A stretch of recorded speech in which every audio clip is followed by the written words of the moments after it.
तो इस समय हम रक्षम में मैं पिछले कुछ समय से एक एनवायरमेंटल साइंस की क्लासेस लगा रहा हूँ चितकुल स्कूल में, रक्षम स्कूल में और रिकांगपिओ स्कूल में। कुछ 15 से 20 बच्चे रक्षम और चितकुल स्कूल में मेरे पास है जिनको मैं एनवायरमेंटल साइंस की क्लासेस लगाता हूँ। और बेसिकली हम इसमें क्या कर रहे हैं कि नेचर कंजर्वेशन के बारे में एक बच्चों को एक अंडरस्टैंडिंग देने की कोशिश कर रहे हैं कि प्रैक्टिकल बेसिस में बच्चों को नेचर के बारे में बताया जाए।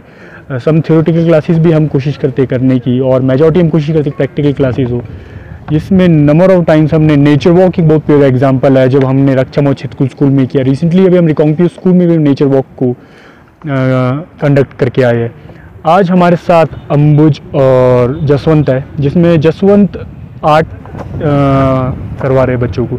बेसिकली अगर आप मेरे इस आर्ट को देख पाए तो ये एक ट्री है, तो ट्री का टॉप ऑफ द पार्ट मैंने ड्रॉ किया है यहाँ पर। जैसे जो जसवंत थे उन्होंने जिस हिसाब से इंस्ट्रक्शन दी थी हमारे को कि ट्री सेलेक्ट करो, ट्री के स्पेसिफिक पार्ट्स को बनाओ। तो बेसिकली मैंने, अगर आप देखेंगे तो एक नेचुरली हम एक रक्षम के बासपा के लेफ्ट हैंड साइड में आए हैं और वहाँ पर हमने आर्ट ड्रॉ किया और हमने इसमें बच्चों को पहले नेचर वॉक कराया, यहाँ के लोकल फ्लोरा फौना के बारे में एक अंडरस्टैंडिंग दी। ये क्यों कराया जा रहा है इस पर्टिकुलर डे में, इसके पीछे एक बहुत बड़ा एक स्ट्रॉन्ग रीज़न है। अभी भारत में national wildlife week observe कर रहे हैं हम 2 अक्टूबर से 8 अक्टूबर के बीच में।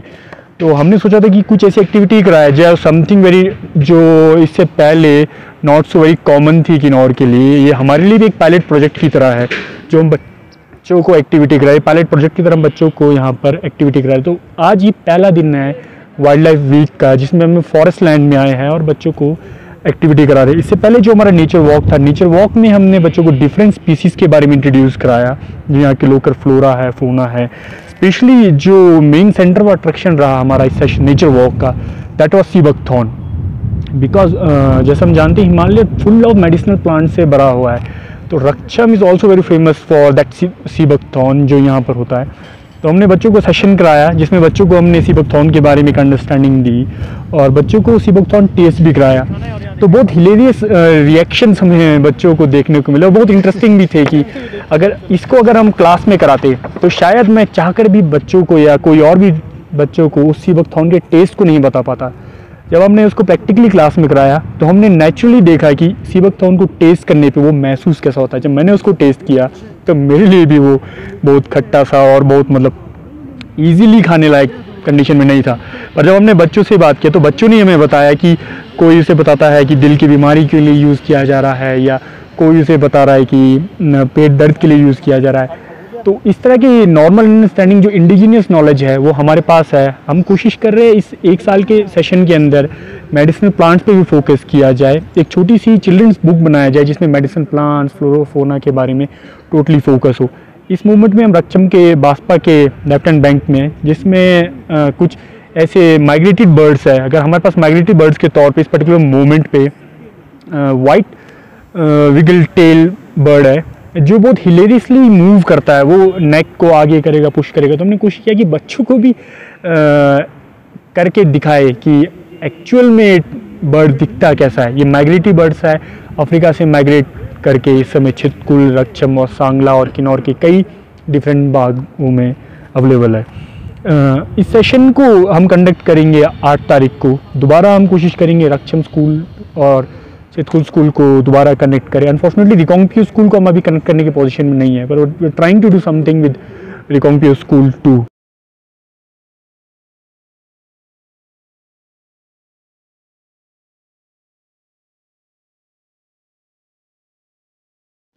ऑलराइट, तो मैं आपसे पहला क्वेश्चन ये जानना चाहूँगा कि ये आप किस बेसिस पे कर रहे हो और ये कब से कर रहे हो? तो मुझे अभी कुछ साल मतलब लास्ट ईयर मैंने एक फेलोशिप प्रोग्राम के लिए अप्लाई किया था। यूकेन नाम से एक ऑर्गेनाइजेशन, तमिलनाडु बेस्ड ऑर्गेनाइजेशन है, तो उसके लिए मैंने फॉर्म फिल किया था। तो जिसमें कुछ क्राइटेरियाज थे कि एक अंडरस्टैंडिंग होनी चाहिए आपको नेचर के बारे में। तो नंबर ऑफ उसमें क्वेश्चंस थे, कुछ इंटरव्यू सेशंस थे जिसको क्वालिफाई करके भारत में 20 लोगों को चुनना था। अनफॉर्चुनेटली उन 20 लोगों में से हिमाचल प्रदेश में से मेरा सिलेक्शन हुआ है। तो ये जो प्रोग्राम है इसको नेशनल ज्योग्राफी सोसाइटी की तरफ से बैक्ड है। तो उसके अंदर जब सिलेक्शन हुआ तो मुझे बच्चों को इस तरह की एक्टिविटी कराने का एक प्रिविलेज मिला कि I can do wherever I want to go. So I thought कि Kinnaur is one of the best place that I can do with my childrens. अच्छा, तो ये आप कब से कर रहे हो, मतलब इसी साल से कर रहे हो, तो आपके इसमें कैसे कैसे सेशन और कितने स्कूल्स कवर करते हो आप इसमें? अब मैंने जून से स्टार्ट किया यहाँ पर। मैं एक वीक के लिए तमिलनाडु में नीलगिरी हिल्स गया था वर्कशॉप के लिए, ताकि मुझे भी एक अंडरस्टैंडिंग मिले। तो वहाँ पर वर्कशॉप अटेंड किया, बच्चों के साथ एक्टिविटी किया, मेरे साथ जो अदर 19 फेलोज़ थे उनसे भी मैंने एक्सपीरियंस शेयर किया, हमारे एलुमनी हैं, हमने उनसे भी बात करके एक अंडरस्टैंडिंग ली कि एक्टिविटी कैसी की जाती है। तो मैंने जून सेशन के एंड से एक्टिविटी स्टार्ट की, जिसमें वीकली बेसिस में हमारे खुद के वर्कशॉप्स होते हैं, यानी हर वीकली हमारे मेरे खुद के वर्कशॉप्स होते हैं जिसमें मैं सेशन कराता हूँ। एट दिस पर्टिकुलर मोमेंट जो स्कूल मैंने सेलेक्ट किए हैं, रक्षम, चितकुल एंड रिकांगपिओ स्कूल, ये तीनों ही गवर्नमेंट स्कूल है। इन 3 स्कूलों में मैं हर वीक आता हूँ। जैसे Saturday, Sunday, Monday Raksham, Chitkul school में मैं एक्टिविटी कराता हूँ। थर्सडे एंड फ्राइडे मैं इसे रिकांगपिओ स्कूल के बच्चों के साथ करता हूँ। हम इसमें ये भी कोशिश करते हैं कि वॉलंटरीली मैं और लोगों को कैसे इन्वॉल्व कर सकूँ। अभी कुछ समय पहले एक हमारे कॉलेज के मित्र थे, जो स्कूल के हमारे मित्र थे जिनको as a volunteer Chitkul school में हमने लाया और उनके साथ हमने बच्चों के साथ एक्टिविटी की। इससे पहले रिकांगपिओ स्कूल के में भी हमने वॉलंटियर बेसिस में, हमारे एक और मित्र थे, हमने उनको भी कॉल किया, वो भी आए और हमारे साथ एक्टिविटी कर रहे। तो मंथली मैं 6 सेशन नॉर्मली बच्चों के साथ करता हूँ, जिसमें प्रैक्टिकल और थ्योरेटिकल सेशंस दोनों रहते हैं, सिर्फ एक अंडरस्टैंडिंग लेने के लिए कि व्हाट इज़ नेचर। और वो प्रैक्टिकल सेशन टोटली फोकस होता है कि कैसे हम इस सेशंस को इस तरह से मोल्ड करें कि वो नेचर को बच्चे एक फ़न वे में इंजॉय करते हुए अंडरस्टैंडिंग ले पाए। तो नेक्स्ट क्वेश्चन ये रहता है कि ये आप कब तक कंटिन्यू करोगे इसको? और इससे मतलब जैसे कि मैंने आज ही देखा कि बच्चे काफ़ी एक्साइटेड है यहाँ पे, तो क्या फ़र्क नज़र आता है आपको बच्चों में जब पहले डे से और अभी में? बहुत अच्छा सवाल था, मैं जवाब देना चाहता था इस सवाल का। तो मुझे ऐसा लगा कि इस पर्टिकुलर मोमेंट पे नॉर्मली जो हमारा एजुकेशन सिस्टम है वो थियोरेटिकल नॉलेज पे बहुत ज़्यादा फोकस है कि किताबों से कैसा पढ़ा जाए। मैं एग्जांपल देता हूँ आपको कि जब मैंने पहला सेशन बच्चों के साथ किया तीनों स्कूल में, मैंने पहले सेशन में कहा बच्चों की ड्राइंग करते हैं, हम ड्राइंग करने दिया, मैंने बच्चों को ड्रॉ करने दिया। आप विश्वास नहीं करेंगे, जब बच्चों ने ड्रॉ किया मैंने कहा कि वो ड्रॉ करो जो आपका दिल में, जो आपको मन करता है ड्रॉ करने को। तो कईयों ने, किसी ने तोता ड्रॉ किया, किसी ने सीनरी ड्रॉ किया, किसी ने स्कूल ड्रॉ किया। तो आप इमेजिन करो जब रिवर ड्रॉ किया बच्चों ने, तो स्केल से लाइन ला के बच्चों ने ड्रॉ किया, ठीक है। अनदर थिंग जो मुझे महसूस हुआ कि जब बच्चों ने ड्रॉ किया तो बच्चों ने फैक्ट्रीज ड्रॉ किए, ऐसे ट्रायंगल शेप्स में फैक्ट्रीज बनाए, जिसे काला धुआं निकल रहा है, काली पाइप निकल रही है, और एक भी ऐसा फैक्ट्री किन्नौर में नहीं है।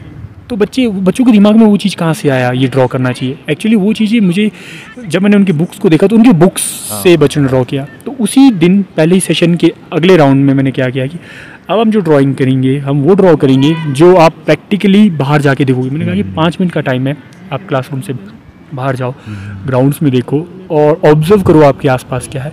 तो जब बच्चों ने ड्रॉ किया तो टोटली फैंटास्टिक और डिफरेंट ड्राइंग्स उन्होंने ड्रॉ की, सीनरी ड्रॉ की, या उनके स्कूल के टीचर जो उस चेयर में बैठे थे उसको ड्रॉ किया। तो इस तरह से मुझे अंडरस्टैंडिंग मिली कि अब बच्चे शायद किताबों से थोड़ा बाहर निकलने को आ रहे हैं। और अभी इस पर्टिकुलर मोमेंट पर अगर आप देखें तो मैं इस क्लास को नेचर्स क्लासरूम बोलता हूँ कि ये 4 दीवारी में नहीं है, खुले आसमान के नीचे हम क्लास लगा रहे। तो जो चेंजेस, जैसा आपने पूछा कि क्या चेंजेस मुझे दिखे, तो अब मुझे लगता है कि बच्चे ना ऑब्जर्व करते हैं। एक सेशन मुझे और याद आता है जिसमें हमने कहा कि फ्लावर्स थे काफ़ी, मैं तब से सेशन कर रहा हूँ जब फ्लावर यहाँ पर पूरी से ब्लूम कर रहे थे। तो मैंने कहा बच्चों को just go and see different types of flowers. तो बच्चों ने फ्लावर्स को देखे और मैंने कहा just come up with the names of the colours. तो बच्चों ने कहा कि येलो, रेड एंड ब्लैक। तो जब हम नज़दीक जाके मैंने कहा कि अब बच्चों को देखो, तो बच्चों ने उसके अंदर देखा कि वो जो येलो फ्लावर था सिर्फ येलो नहीं था, वो उसके अंदर ब्लैक था, लाइट ब्लू था।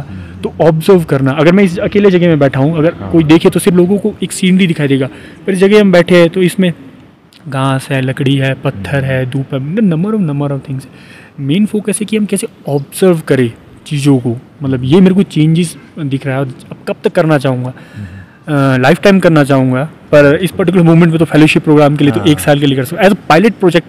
मुझे इस समय मैं इसको अप्रैल तक इसको मैं कंटिन्यू करूँगा, जिसमें मार्च तक मैं इसको कंटिन्यू करूँगा। अप्रैल में एक यूकेन समिट होगा जिसके लिए मुझे तमिलनाडु जाना है और अपने काम को प्रेजेंट करना है। उसका मैं फर्दर मोर कोशिश करूँगा कि किसी और को इस एक्टिविटी को कैसे कंटिन्यू और बच्चों के साथ और डिफरेंट स्कूल के साथ बच्चों के साथ कराया जाए।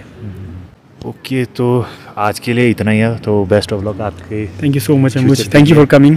रिक्वेस्ट करना चाहूँगा मैं अम्बुज के यूट्यूब प्लेटफॉर्म से कि we are trying to call volunteers in Kinnaur. Maybe you have a different background, you don't have any expertise in environment science, but you can come and join our volunteer group. We have a page called Kyang. You can just DM us over there and you can fill up the Google form of volunteer and you can do volunteer activity with us.